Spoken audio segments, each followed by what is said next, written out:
கற்றது உலகளவாகவும் கல்லாதது கைமண் அளவாகவும் இருக்கட்டும். Hello everyone, எல்லாரும் எப்படி இருக்கீங்க? நல்லா இருக்கீங்களா? இனி நம்ம பேச போற டாபிக் என்ன அப்படின்னு பாத்தீங்கன்னா கங்குவா மூவியோடைய ரிவ்யூ தான் இன்னைக்கு நம்ம வந்து பார்க்க போறோம். இது வந்து ஒரு ஹானஸ்ட் ரிவ்யூ அப்படின்னே சொல்லலாம். எதனால ஹானஸ்ட் ரிவ்யூ அப்படின்னு சொல்றேன்னா, இன்ஸ்டாகிராம்ல இப்ப ஏதாவது மூவி வந்தாலே மூவியை பத்தி சப்போர்ட் பண்ணி போடாலே வந்து பேடிஎம் கரோ அப்படிங்கிற மாதிரி, அப்புறம் வந்து மூவிக்கு அகைன்ஸ்டா பேசினாலும் யார்கிட்ட காசு வாங்கிட்டாண்டா அப்படின்ற மாதிரிலாம் நிறைய பேர் வந்து பேசுவாங்க. பட் இங்க அப்படிலாம் இல்லாம ஒரு ஹானஸ்ட் ரிவ்யூவா கங்குவா படம் எப்படி இருக்கு அப்படிங்கறத இன்னைக்கு இந்த வீடியோ நம்ம வந்து பார்க்க போறோம். ஃபர்ஸ்ட் விஷயம் என்ன அப்படின்னு பாத்தீங்கன்னா, இந்த படத்துல இருக்கிற பாசிட்டிவ் என்ன அப்படின்ட்டு பேசலாம். இந்த படத்துல பாசிட்டிவ் அப்படின்னு பாத்தீங்கன்னா, சிவா சார் வந்து ப்ரீவியஸ் மூவிஸ் லைக் வீரம், விவேகம், அப்புறம் வந்து சிறுத்தை, ஸோ இந்த மாதிரி மூவிஸ்லாம் கமர்ஷியல் மூவிஸ்லாம் எடுத்துட்டு ஆல் ஆஃப் தி சடனா ஒரு ஹிஸ்டாரிக்கல் ஃபிலிம் மாதிரி ஒரு அட்டெம்ப்ட் பண்ணியிருக்கிறது வந்து ஒரு போல்ட் மூவ் அப்படின்னே சொல்லலாம். இது வந்து ஒரு 60 to 70% நல்லாவே ஒர்க் அவுட் ஆயிருக்கு. பட் அந்த இப்போ வீரம் மூவி பார்த்துட்டு டக்குன்னு இந்த கங்குவா மூவி பார்த்தா என்னது அந்த படத்தோட டைரக்டர் இந்த படத்துக்கு அப்படின்ற மாதிரி கொஸ்டின் கேட்குற அளவுக்கு இதை பயங்கரமா ஒர்க் பண்ணியிருக்காரு அப்படின்னு நம்ம வந்து சொல்லலாம். ரெண்டாவது பாசிட்டிவ் என்ன அப்படின்னு பார்த்தீங்கன்னா, இந்த படத்தோட ஸ்டோரி லைன் அப்படின்றது. இந்த ஸ்டோரி லைன் அப்படிங்கிறது வந்து ஒரு சிம்பிள் ஸ்டோரி லைன் தான். இது வந்து பெரிய ஸ்டோரி லைன் அப்படின்ட்டு இதில் ஒருத்தருக்கு வந்து சூர்யா சார் பண்ற ப்ராமிஸ், அந்த ப்ராமிஸ் எந்த அளவுக்கு கீப் அப் பண்ணாரு அப்படிங்கிற ஒரு சின்ன கான்செப்ட் தான். இதை பொறுத்து தான் மற்ற டிராஃப்ட் அது இதெல்லாம் வரும். அண்ட் இதுல வந்து இந்த எல்சியும் அதில் வந்து ஃபைனல்ல ஒரு ட்விஸ்ட்டுங்கிற மாதிரி ஒரு சின்ன ட்விஸ்ட் இந்த படத்துல இருக்கும். அதுவுமே ஓரளவுக்கு நல்லாவே வந்து ஒர்க் அவுட் ஆயிருந்தது அப்படின்னே சொல்லலாம். அண்ட் முக்கியமான இது வந்து சினிமோட்டோகிராஃபி வந்து பயங்கரமா இருந்தது. சினிமோட்டோகிராஃபி ஃபர்ஸ்ட் டைம் 3D அட்டம் பண்ணியிருக்காங்க. ஒரு பெஸ்ட் எவர் ஒரு 3D அட்டம் மூவி அப்படின்னே சொல்லலாம். சினிமோட்டோகிராஃபி சூப்பரா இருந்தது அப்படின்னே சொல்லலாம். இன்னொரு விஷயம் என்ன அப்படின்னு பாத்தீங்கன்னா, லொகேஷன் பேஸ்டா இருக்கட்டும், அதுக்கப்புறம் வந்து இன்னும் ரொம்ப முக்கியமானது இந்த தமிழ் தூய வார்த்தைகள். ஃபர்ஸ்ட் எல்லாம் அப்ப அந்த காலத்துல அப்பா வந்து அப்பான்னு சொல்ல மாட்டோம், ஐயா அப்படின்னு சொல்லுவோம். அந்த மாதிரி அங்கங்க நிறைய வேர்ட்ஸ்லாம் வந்து பாத்தீங்கன்னா ரொம்பவே தமிழ் பெக்யூலியரா அந்த காலத்துல சங்க தமிழ் எந்த அளவுக்கு யூஸ் பண்ணாலும் அந்த மாதிரி சில டயலாக்ஸ்லாம் இருக்கும். அது ரொம்பவே வந்து இம்ப்ரெசிவா இருந்தது. ஓகே, தமிழுக்கு இந்த அளவுக்கு இம்பார்ட்டன்ஸ் கொடுத்துருக்காங்க அப்படிங்கிறது வந்து அந்த டயலாக்ஸ் பார்க்கும்போது நல்லாவே வந்து தெரிஞ்சுது அப்படின்னே சொல்லலாம். பட் இப்போ கம்மிங் பேக் டு ஒரு நெகட்டிவ் பாயிண்ட், இந்த படத்துல இருக்கிற சில விஷயங்கள் இதெல்லாம் கொஞ்சம் கரெக்ட் பண்ணியிருந்தா நல்லா இருந்திருக்குமோ அப்படின்ற மாதிரி சில விஷயங்கள் இருந்தது. அது என்ன அப்படிங்கறதையும் இப்போ நம்ம வந்து பேச போறோம். ஃபர்ஸ்ட் விஷயம் என்ன அப்படின்னு பாத்தீங்கன்னா, காஸ்டியூம் பொறுத்த வரைக்கும் சூர்யா சாருக்கு இங்க கோடா இருக்கிற மாதிரி, அதுக்கப்புறம் சில விஷயங்கள்லாம் வந்து பார்க்கும்போது கொஞ்சம் ஆக்வர்டா அந்த மாதிரி இருக்கும்போது என்னடா இது அப்படின்ற மாதிரி சில இடத்துல ஃபீல் ஆச்சு. அந்த விஷயங்கள்லாம் கொஞ்சம் மாத்தி இருக்கலாமோ, கொஞ்சம் காஸ்டியூம்லாம் வந்து இன்னும் கொஞ்சம் சூப்பரா பண்ணிருக்கலாமோ அப்படின்ட்டு வந்து தோணுச்சு. அண்ட் அஃப்கோர்ஸ் நீங்க சொல்லலாம், இதெல்லாம் வந்து பண்டைய காலத்து படம், அந்த காலத்துல அப்படிதான காஸ்டியூம் இருக்கும் அப்படின்லாம். பொன்னியின் செல்வன்லாம் வந்து ஜெயம் ரவி சாருடைய காஸ்டியூம்லாம் அவ்வளவு சூப்பரா இருக்கும், கரெக்டுங்களா?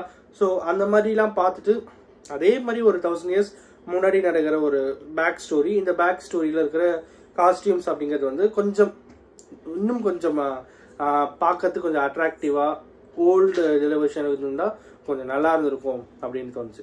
ரெண்டாவது விஷயம் என்ன அப்படின்னு பாத்தீங்கன்னா, சில சீன்ஸ்லாம் வந்து ரொம்பவே வந்து யூனிக்கா இருந்தது. சில சீன்ஸ்லாம் இருக்கும்போது அந்த சீன்ஸ் இன்னும் கொஞ்சம் இன்ட்ரெஸ்டிங்கா பண்ணிருக்கலாமோ அப்படின்ட்டு தோணுச்சு. லைக் ஒரு பிளாக் ஃபாரஸ்ட் அப்படின்ற ஒரு படத்துல ஒன்று வரும்.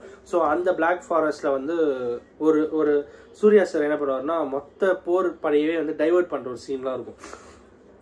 ரொம்பவே சூப்பரா இருந்தது அப்படின்னு சொல்லலாம். பட் அந்த இடத்துல இன்னும் கொஞ்சம் இன்ட்ரெஸ்டிங்கா கொஞ்சம் விஷயங்கள்லாம் ஆட் பண்ணியிருந்தா இன்னும் கொஞ்சம் நல்லாவே இருந்திருக்கும் அப்படிங்கிறது வந்து என்னுடைய பாயிண்ட் ஆஃப் வியூவா இருந்தது.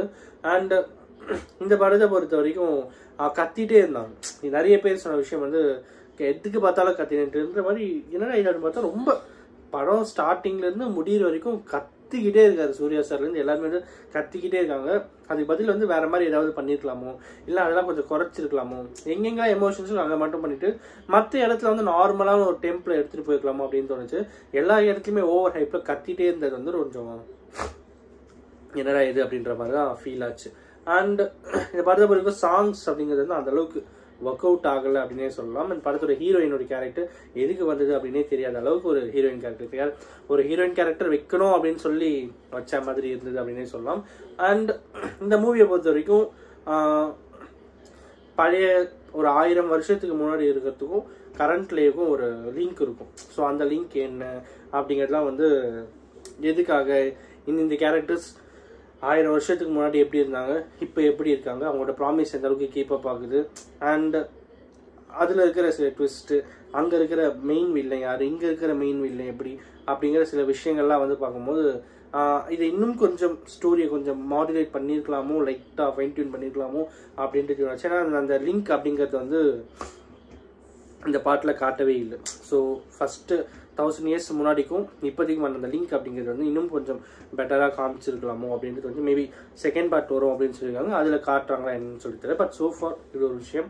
இன்னொன்று என்ன அப்படின்னு பார்த்தீங்கன்னா, சில சீன்ஸ்லாம் பார்க்கும்போது என்னடா இது அப்படின்ற மாதிரி கிளைமேக்ஸில் வந்து பயங்கர சில இடத்துல சிரிப்பு வந்த மாதிரி ஆயிடுச்சு. என்னடா இது அந்த மாதிரிலாம் ஆயிடுச்சு. ஸோ கிளைமேக்ஸ் இன்னும் கொஞ்சம் ட்விஸ்டாக, அப்புறம் வந்து இன்னும் கொஞ்சம் டிஃப்ரெண்ட்டாக வேற மாதிரி அட்டம் பண்ணிக்கலாமோ அப்படின்னு தோணுச்சு.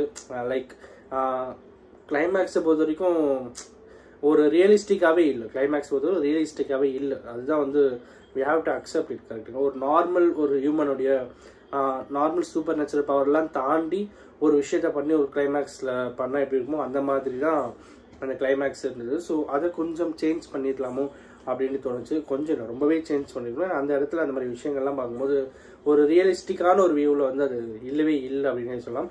But whereas Kanguva character, real Kanguva character 1000 வருஷத்துக்கு முன்னாடி இந்த கங்குவா கேரக்டரோட ஒரு சீன், ஒரு அந்த பர்டிகுலர் கிளைமேக்ஸ் சீன் ஒன்று வரும். அது வந்து ரொம்பவே சூப்பராக இருந்தது, பயங்கரமாக காமிச்சிருந்தாங்க. பட் டில் இன்னைக்கு டேட்டோடைய கங்குவா கேரக்டர் காமிக்கும் போது அந்த கிளைமேக்ஸ் இந்த கிளைமேக்ஸ் லிங்க் ஆகும்போது அந்த கிளைமேக்ஸ் வந்து கொஞ்சம் ஆக்வர்டாக இருந்தது. இதெல்லாம் ஓவர் அப்படின்ற மாதிரி தான் இருந்தது. மொத்தத்தில் கங்குவா மூவி அப்படின்னு பார்த்தீங்கன்னா ஒரு அளவுக்கு இம்ப்ரெசிவான மூவி தான். பட் செகண்ட் பார்ட்டாக தான் தெரியுது எந்த அளவுக்கு இருக்குது அப்படின்னு சொல்லி. நிறைய ட்விஸ்ட், நிறைய இதெல்லாம் இருந்து நல்ல மூவி அப்படின்னே சொல்லலாம்.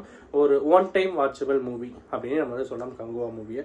இன்னைக்கு இதை நான் உங்ககிட்ட ஷேர் பண்ணணும் அப்படின்னு நினச்சேன். வீக்கெண்டை நீங்கள் இந்த கங்குவா மூவி பார்க்கணும் அப்படின்னு நினச்சிங்கன்னா போயிட்டு பாருங்கள். அண்ட் போய் பார்த்துட்டு நான் சொன்ன பாயிண்ட்ஸ்லாம் கரெக்டாகவே உங்களுக்கும் லிங்க் ஆயிருந்ததுன்னா என்கிட்ட கமெண்ட்டில் வந்து ஷேர் பண்ணுங்கள். ஸோ தட் எனக்கு நான் வந்து ஒரு செல்ஃப் ரீட் வச்சுக்கிறேன். ஓகே, நானும் இந்த அளவுக்கு ஓரளவுக்கு கரெக்டாக கிராப் பண்ணியிருக்கேனா அப்படின்ட்டு நான் வந்து என்ன நானே வந்து அசஸ் பண்ணிக்கிறதுக்கு கொஞ்சம் யூஸ்ஃபுல்லாக இருக்கும்.